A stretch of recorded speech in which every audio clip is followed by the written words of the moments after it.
Hello. Uh, uh, Hello. I've tried my headphone again, John. Can you hear me? Yes, I can.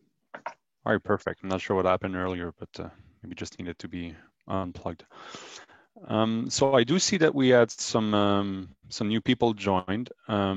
Just a reminder for those who just joined that there is a translation option at the bottom of the screen here on the bottom right corner.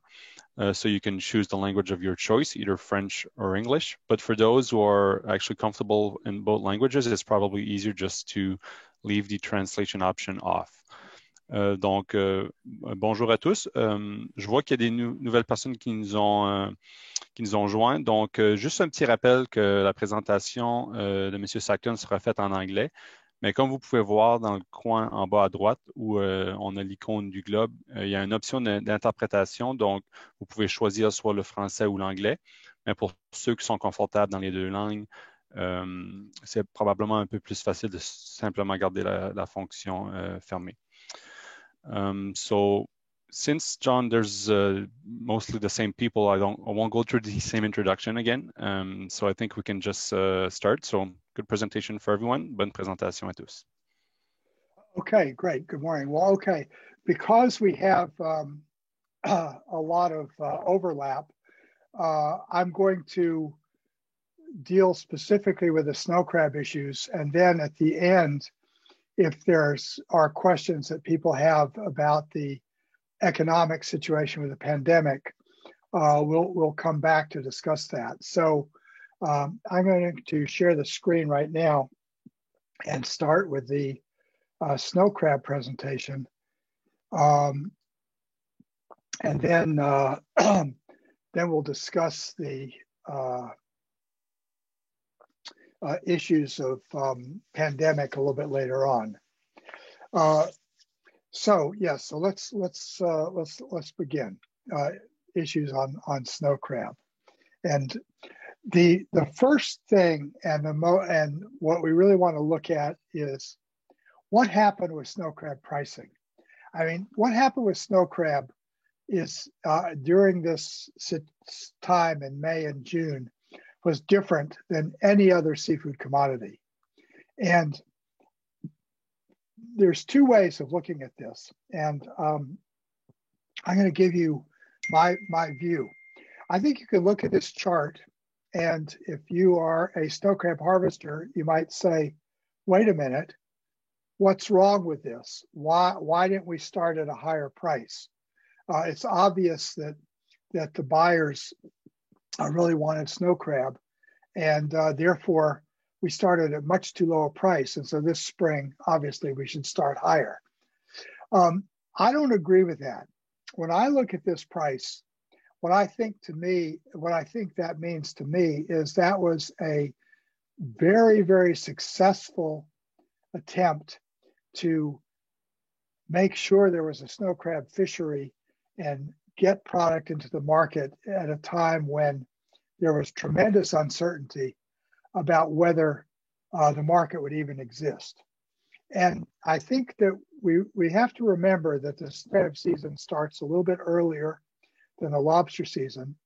Remember, the lobster season was postponed a little bit. The snow crab season was postponed. And it was postponed because of issues around workers, around COVID protocols, around can we fish safely. The first couple of plants in Quebec that opened, then shut down again due to COVID infections. And once they shut down, they were like shut down for 2 weeks. There was just, and also on the market side, most of the US was under stay-at-home orders. All the restaurants were shut down.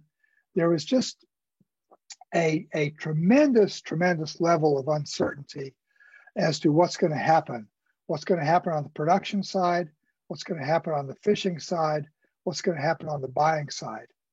And in that time period, let's say the last 2 weeks of April and the first 2 weeks in May, what the distributors saw, the major snow crab buyers, the people who normally step forward and put up their orders, and also the retailers, they didn't know what was going to happen.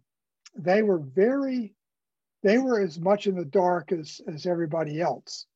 And crab, it's expensive. Even at $7 a pound, it's an expensive item. You remember, these are wholesale prices.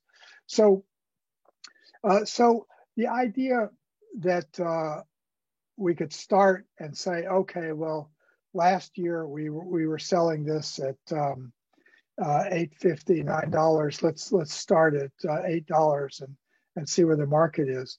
That would have frozen everything up, in my opinion, because people who bought the very first loads of snow crab really thought they were taking a risk.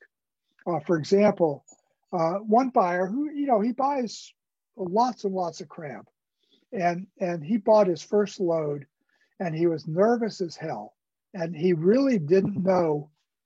He said, I've got to do it. I'm going to pull the trigger. I'm going to buy it, but I don't really know what's going to happen. And he was prepared for that crab to just sit there and not move. And instead, it began to move.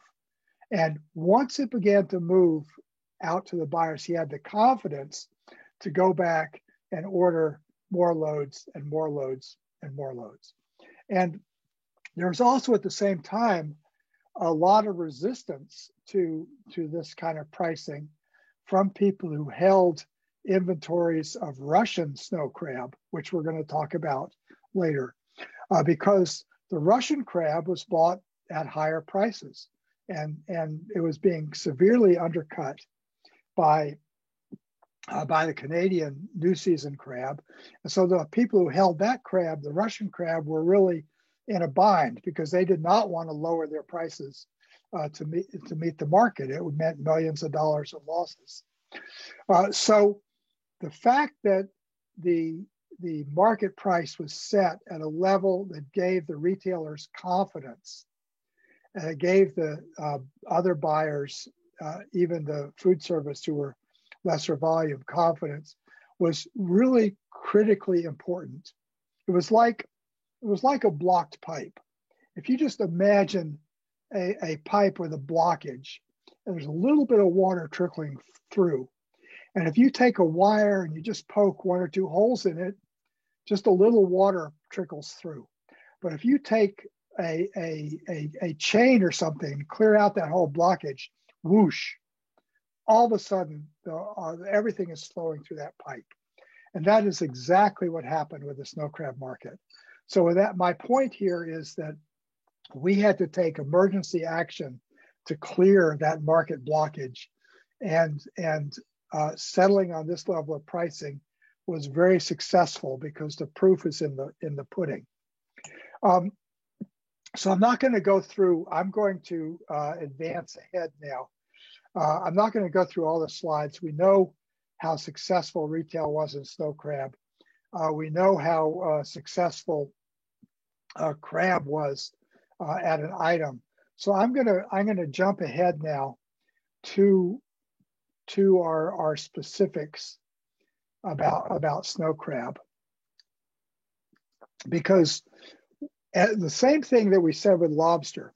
Once we put snow crab into the market, there were all of these favorable trends that just pulled it forward, and I think the snow crab market is actually in a very very interesting situation.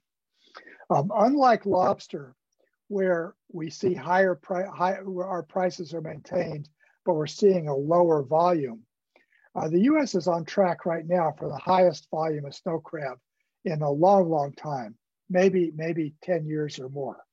We're also seeing a huge increase in Russian's Barents Sea snow crab coming into the market. And because of that, I mean, that's still, even though it's coming into the market, we're still seeing the current strong pricing. And what this says to me is that the demand for snow crab is still very strong. So I've already discussed what this meant for us, that the pricing we went back to 2017 pricing, and that was absolutely the right move, because what's happened is it's continued this trend of higher snow crab pricing. This is a Gulf cluster here. So in 2020, U.S. Snow crab imports are the highest in 10 years. October alone set a record for the month. That's because of Barents Sea fishing. And you can also see here how strong the imports were in, this is the months. Okay, so look at what happened in May, look at what happened in June, how much more that was than in 2019. What happened in July, there was just and then August, there was just a outpouring of demand for snow crab because the price was there. All what the retailers were finding as they were increasing their promotions, that the product was just moving phenomenally. And there are certain characteristics which we'll talk about that I think led to that. This is a very key thing to keep an eye on from a Canadian perspective, which is the growth of Barents Sea snow crab. We've been talking about the potential of that for several years. This year is the first year it seems to be realized in a large way.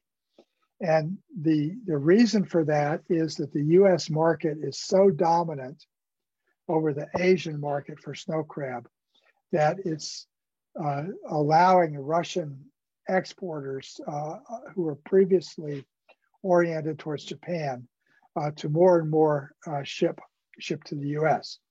And because we see some trends in the Barents Sea that are favorable to snow crab population growth, i.e. colder temperatures. To be honest, I don't know if I have that slide in this presentation or cold water shrimp, but this Barents Sea Russian crab is likely to be a part of the US market for the foreseeable future, a significant part. And eventually that supply is going to have to be factored in to the price.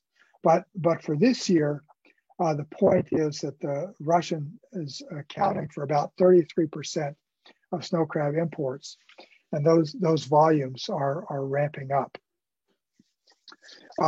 Another reason for that is, as I noticed, sorry, if we update this to 2020, the U.S. advantage over Japan is going to be huge.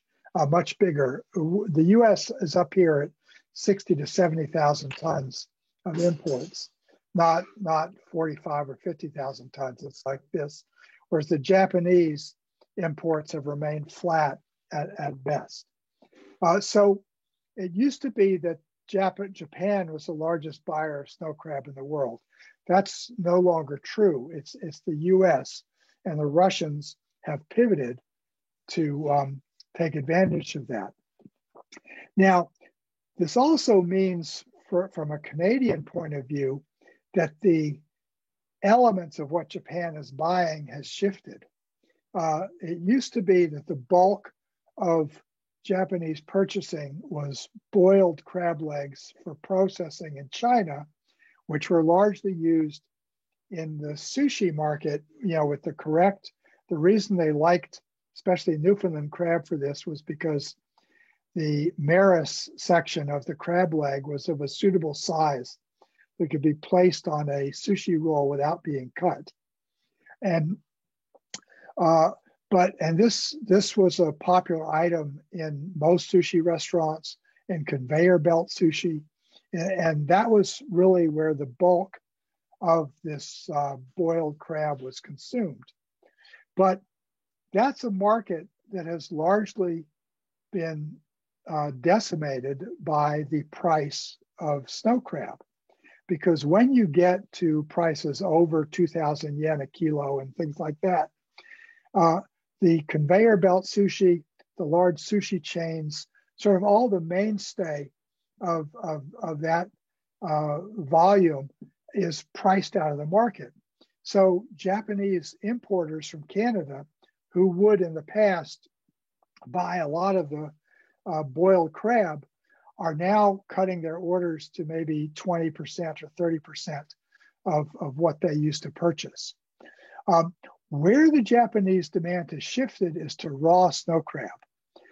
And a lot of the interest in Japanese buyers right now is in raw crab. And raw crab is heavily used in things like a shabu shabu or a sort of winter meals.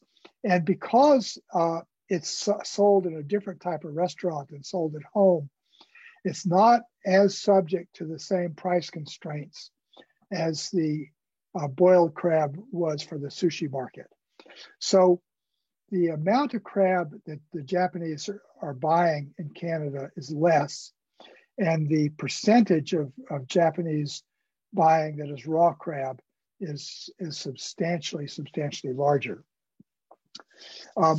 So this initial price signal was really, really important to the buyers. And when I showed you that first slide, you can look at that and say, wow, that price is really low.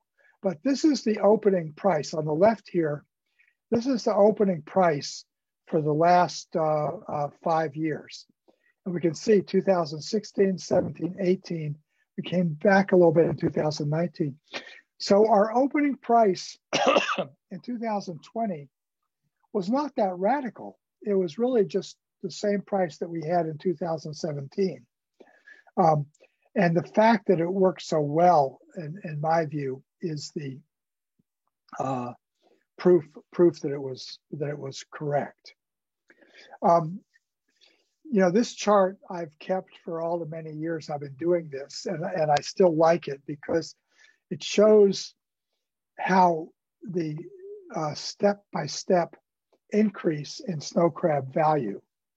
And what we saw here basically is that you know, we were trading in a higher trading range in 2016 and 17. That was pretty well established. And what that was driven by was there was less crab coming out of Alaska. There was strong interest in snow crab in the US, both at retail and in the food service.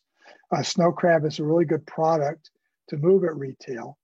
And so then when we started in 2020, we kind of dropped down into this range, but we quickly recovered. And we're now in a range up here between, let's say, 850 and 950. I mean, I'm not even counting current pricing, where we're using record volumes of snow crab and we're at record prices. And what this shows is there's been, in economic terms, it's called an expansion of the demand curve. It moves outward on a graph. It means that the product has a higher value than it did previously. And so we've seen that for snow crab, the market has just expanded, and there's no question about it. And I think that there's several things about snow crab that are really unique to its popularity in the US. All of this is backed up by the data. So if we look this from 2000, so I guess the point is, even with the higher pricing of prior years, snow crab had a very positive headwind coming into 2020. So if we look at what happened in retail up to the end of last year, snow crab increased. This is the price. So it was up 6.3% in price overall and 3.3% in volume. And you want to compare that in this slide to some other seafood items. So salmon was up 6% in volume also, but it was only up almost less than 1% in price. Shrimp was up 1%, less than 1% in price. Lobsters were down considerably, but they had an increase in price. So what we see with crab at retail is an increase in price and an increase in volume. That is an example of this stronger demand. When we look at where snow crab is at food service, this is the percent of restaurant menus that feature snow crab. It has more exposure in the mid-scale and especially the fast casual, which is that middle thing there, than like lobster does, for example. And this also supports the usage. I mean, we all know that buffet type restaurants are very big buyers of snow crab. We've seen the premium for large sizes be maintained over 2020. And we very quickly came into the same relationship between 5 to 8s, 8 ups and 10 ups as we've had in prior years. What accounts for the popularity of large size? Well, I think that it's the retail. I mean, the US market, it's the retailers who like larger size crab because their buyers think of it as the public, the crab consumers think of it as a better value. And particularly as, we're getting into prices that are competitive with like golden king crab, for example. And that, I mean, not golden king crab today, but golden king crab a few years ago. And there again, in king crab, the buyers like the larger crab. And that's been a consistent retail product. And so I think that the large size premium is still going to continue. The buffets and restaurants that offer crab, the all-you-can-eat buffets, which are really an endangered species here, in the past, they used to like the larger size crab because on a pound-for-pound basis, people would use less pounds if they could get more crab meat out of it, which they could with the larger clusters. So this is what is the key on the supply. The US snow crab supply, unlike lobster, is going to be huge in 2020. And this is the sources of it. We're seeing an increase in Alaska. This is from January of last year. January of this year, the Alaska quota has increased about 20%. So instead of about 34,000 tons, it's going up to about 45,000 tons. If you convert that to section weight, and then deduct exports, we're looking at maybe 13,000 tons of Alaskan crab as opposed to 10,000 tons in 2021. I don't know the Canadian production in 2021, but the volume increase here is in Canada shipments to US between 2019 and 2020 is really a reflection of the shrinkage of shipments to Japan, as well as any sort of modest increases in Canadian production. And then the big driver here, of course, is Russia. And you can see how much Russia expanded in 2020. And there's no reason not to expect that to continue in 2021.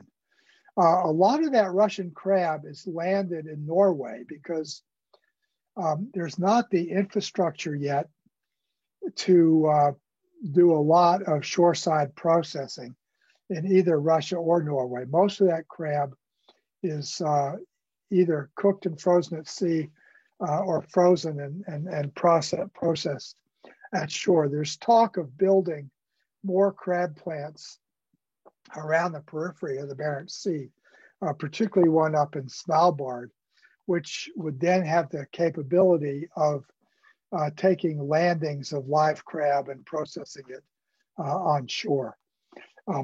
But I think that this is something that we have to keep an eye on, because you can't keep expanding the supply infinitely. Even though I'm very bullish on snow crab, and I think that things are very healthy for that product, you can't expect to keep expanding the supply into the US market without eventually having some impact on pricing, as buyers just feel they have enough options or enough alternatives.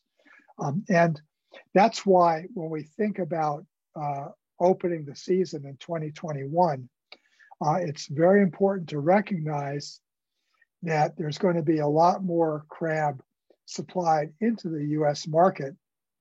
And one of the things that the buyers are looking at is the timing of the availability of crab. So a buyer who sees, for example, a big influx of Russian snow crab in October, November, can look for next spring in Canada and say, well, you know, I don't really have to protect myself right through till the next season, because there's going to be Russian crab that I'll have available to me in the fall if my demand is there, and it might be priced differently if the market changes. So what's driving this demand? Well, we know this year that the demand is driven at retail, this 82% increase at retail. What leads people to buy crab is, first of all, it's frozen. And so it's easy to transport, to ship to store. But the other thing is that once they buy it, it's ready to eat. You know, a US family at home, by and large, does not know how to cook seafood. But thawing out crab legs or warming them up is not a very taxing prospect. And so it's a confidence builder, the fact that this is ready to eat. In the same way that cooked shrimp is popular at retail for the same reason. It can just be defrosted and served. And so crab in that product form is fitting the sort of requirements of the US consumer. And the other thing, as we talked in the previous panel or previous discussion, was about personal income. And because crab is so popular, you combine that with the positive benefits of personal income, you get this absolute frenzy of crab buying. So where does that leave crab for 2021? Right now, the US market is undersupplied, even though we have the highest imports ever. We're not seeing a lot of inventory. What's happening with these Russian imports is they're not being brought in on speculation. They're being brought in on the backs of orders. This could change in the winter if the economic situation gets worse. The other thing that's going to be a factor is Alaska. As I said, you know, we're going to see about 13,500 tons of sections in Alaska, which is an increase in its share of the US supply. What the price of Alaska sets in January and early February is going to be a very good signal as to the current strength of the market. The Alaskan producing companies, and remember, crab is very concentrated in Alaska. So you have the same big groups like Nisui and Unisea, Trident, you have Peter Pan, you have Maruha. These companies are the ones who control the supply of Alaska crab. And they've had a very rough year in Alaska. Their expenses of production both due to transporting workers, to quarantining, to implementing procedures in plants, have been much, even more so than has had to be done in Canadian plants, often because they're in even more remote locations. So they've also had a shortfall in pollock production and a big shortfall in salmon production. So these companies are going to be looking to maximize the profitability of whatever products they have. And I think that they're not looking to increase market share. What they're really looking to get out of their Alaska crab production is as much money as they can this year. So they're going to be sticky on price, but they're not going to price their production at the current price levels, because I think the uncertainty there is too great for them. Every year when they open the season, they come down to something similar to or in relation to where they were last year. And I think with the increase in production that they're seeing this year, and with the economic uncertainty, there's going to be some pressure on these Alaskan companies to price the crab. Certainly, I would be very surprised to see any prices over $9. I think $8 to $8.50 pricing is potentially possible, but we'll just have to see. But in any event, their price is going to be sticky, and it's going to be a good signal for us. Because of that price, again, Japan is going to have trouble taking crab from Alaska, even though the Japanese companies own a lot of or are partners in a lot of the Alaskan production. It still flows to Japan at market price. And at these market prices, they're going to reduce, obviously, what they take. Sorry to jump around. So I guess what I'm thinking about 2021 is that the story on snow crab has been extremely positive, but we still face the economic uncertainties, and we face the economic uncertainties of higher supply. But the strength of the market has been so strong that I'm sure we can overcome kind of the kind of headwinds that come up. And I would expect that crab prices are going to go back to some of the high levels that we've seen. So this is the end of the sort of snow crab section. So I think at this time, Maxime, probably the best is I'm going to stop sharing the screen, and if there's questions about the pandemic and about some of the more details about retail and food service operations, we'll be glad to answer them. Perfect. So what we'll do is, if there are any questions, please write them in the chat on the right-hand corner, and we'll read it out to John. So we'll just give a few minutes because I didn't see any questions coming in during the presentation, but I'm sure there's a few being typed right now. Thank you.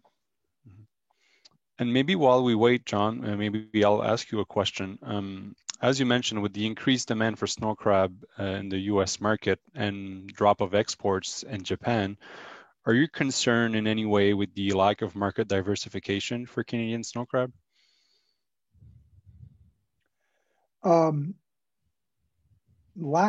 Well, yes, in general. I've always thought that with the trade pact, that there was, the Norwegians are introducing snow crab to Western Europe. And even though it's a very small market, I think Canadian crab could compete very well there once that market's developed. The problem is that when you have such a strong market here in the US, it's very hard for a company to make a strategic decision to invest in building up, let's say, markets in Europe, even though I think long-term, there is a potential for Europeans to eat a lot more of this type of snow crab.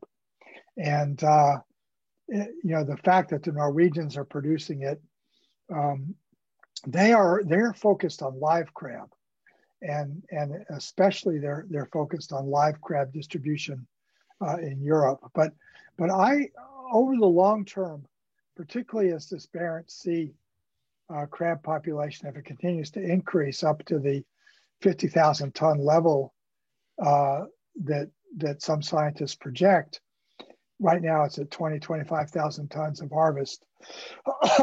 That's going to mean that we're going to need to develop new markets. And Europe would be one.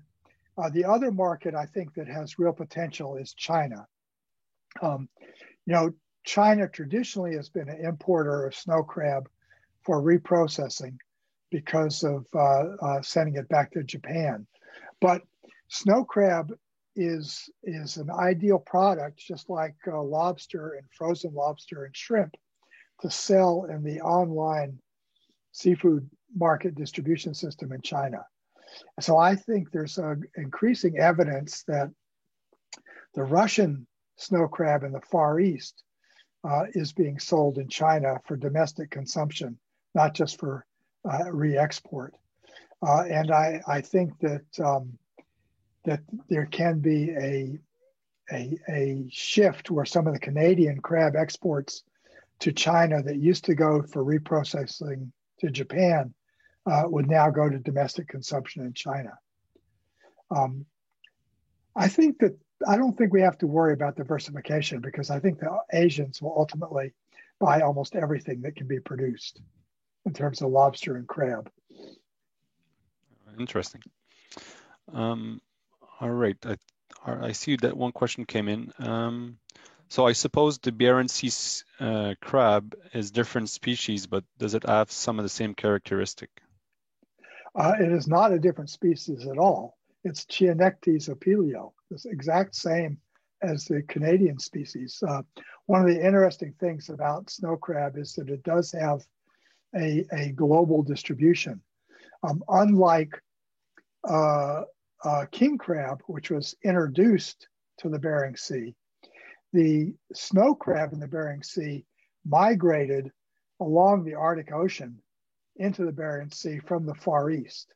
And so it's the exact same species as the Chianectes opilio that's fished in Alaska and in the Russian Far East and in Canada. So it's the same crab. The characteristic that is different is that it's frozen at sea. They don't have the infrastructure in the Barents Sea to process much of that product on shore. And so just as there's the Japanese always used to differentiate in the market between like a brine frozen, brine frozen at sea crab and a shore-based crab. And they preferred the shore-based processed crab because it didn't have to be cooked in salt water. And so it had a slightly less salty taste. The American market is more indifferent. A lot of the Russian crab that is being sold here is frozen and cooked on board, brine frozen at sea. And so in the very high-end markets, I think you could make the argument that you should distinguish between the product forms. And certainly in the Japanese high-end raw crab type of markets, you need to make that distinction. But the most of the Barents Sea, I think the main distinction between Canadian production is that it's processed offshore versus Canadian being processed onshore from live crab. All right, thank you. I don't see any other questions. Oh, here's one.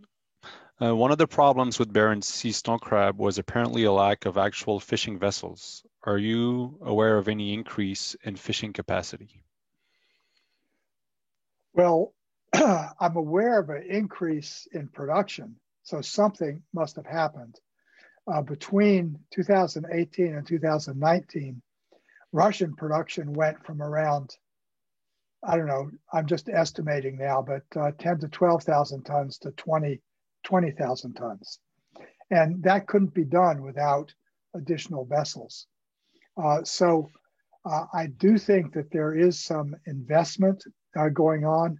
One of the things that's happened in the Russian quota system is that the Russian Barents Sea quotas used to be very monopolized by, I think, just one company, really. And in the recent crab auctions and the auction of quota last fall, that monopoly was somewhat broken up. And so you now have at least one other company competing for 20 or 30% of the quota.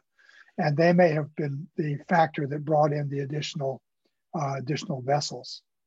I don't know if they're going to continue to open it up in that way, but I do think there's room for investment there. Thank you. Also, if there are any questions for economic situation during the pandemic, for those who actually missed the lobster presentation, you can also ask some questions to John using the chat.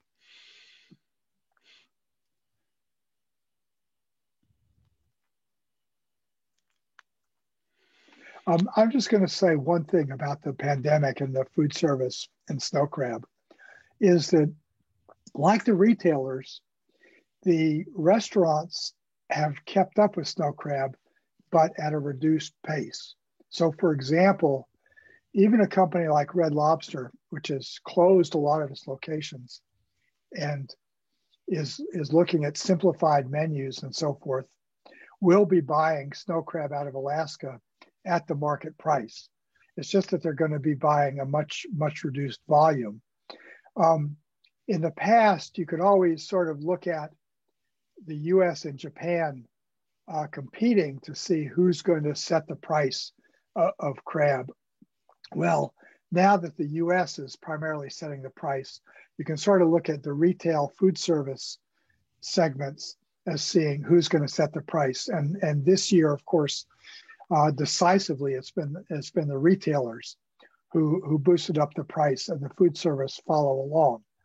And so where we're vulnerable is if there's any change in the retail strength of snow crab, or if the retailers decide at a certain point that they can't promote it on good margins anymore and begin to cut back. At that point, then we'll see some food service step in, but they're not going to outbid the retailers in the next year or 2 years or 3 years. Thank you. Quite interesting. If we don't have any more questions, I think we can stop, and we'll start back with you, John, after lunch. But for those who would like to send questions via email, you can email my colleague, Nicole Anlin. I'll write her email address in the chat, and she will send your questions to John. So, John, thank you for both presentation. Always insightful. It was great to have you this morning. And I will talk to you after lunch. And Maxime, yes. And what time will we reconvene? I believe it's at 1:30. Let me just check to be sure.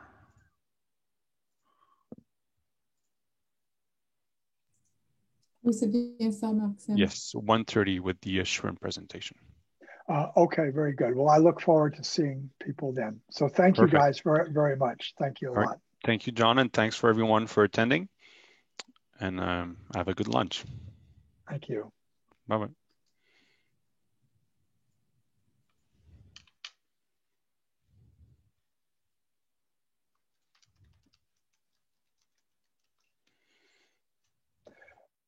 Okay, I'm going to end the meeting for all now. So bye-bye.